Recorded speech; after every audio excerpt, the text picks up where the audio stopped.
si tu comptes aller à Hong Kong très prochainement en passant par la Chine avant ou après, fais très attention à ne pas faire la même erreur que moi, qui aurait pu me valoir beaucoup de problèmes. Fais très attention, je vais te donner comment être safe niveau finance, paiement à Hong Kong. Bon, déjà, je tiens juste à rappeler, en Chine, ils utilisent deux moyens pour faire des paiements. Oubliez les paiements par carte bancaire comme on en a en Europe ou en Amérique du Nord. Là-bas en Chine, ça peut peut-être marcher, mais ce sera uniquement dans les aéroports ou bien dans les outlets. Donc là où il y a des marques américaines, européennes. Mais tout ce qui est restaurant, c'est mort, hein. Même niveau musée, on va vous demander de payer avec Alipay et avec WeChat Pay. Alors Alipay, c'est assez pratique. Moi, je trouve que c'est même la meilleure application. Dessus, il y a plein de choses quand vous êtes étranger. Il y a un outil de traduction. Il y a où faire le change. Il y a où prendre des billets de train. C'est super bien. Et WeChat Pay, bah, ce qui est pratique, c'est que du coup, c'est le WhatsApp chinois. Ça veut dire du coup, directement, vous pouvez parler avec des contacts chinois.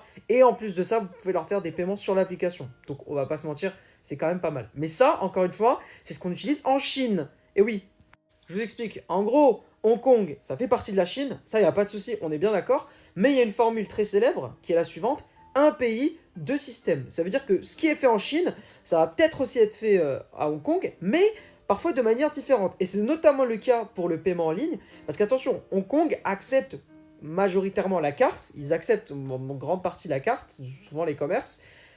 Mais pas tous, pas tous. Faites très attention. En effet, il y a certains petits commerces, notamment les commerces un peu traditionnels hongkongais, qui sont pas très chers en vrai, ça va, mais qui ont une politique assez spéciale sur le paiement par carte. Je sais pas tellement pourquoi, mais eux, ils acceptent la carte bancaire qu'à partir d'un certain montant. Donc bon, why not, ok.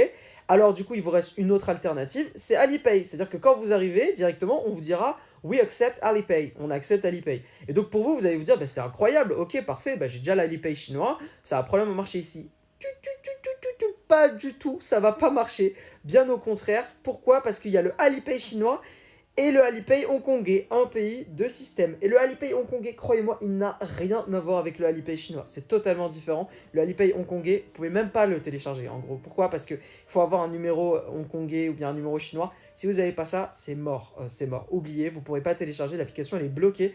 Donc, en gros, vous êtes complètement bloqué au restaurant. Vous ne pouvez absolument rien payer.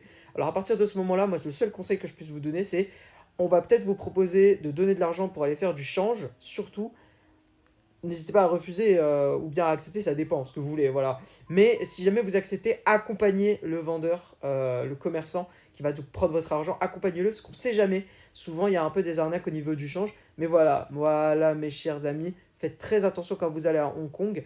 Quand on vous dit en Alipay, c'est pas du tout le même Alipay que la Chine, hein. Voilà, je vous préviens. Tchuss!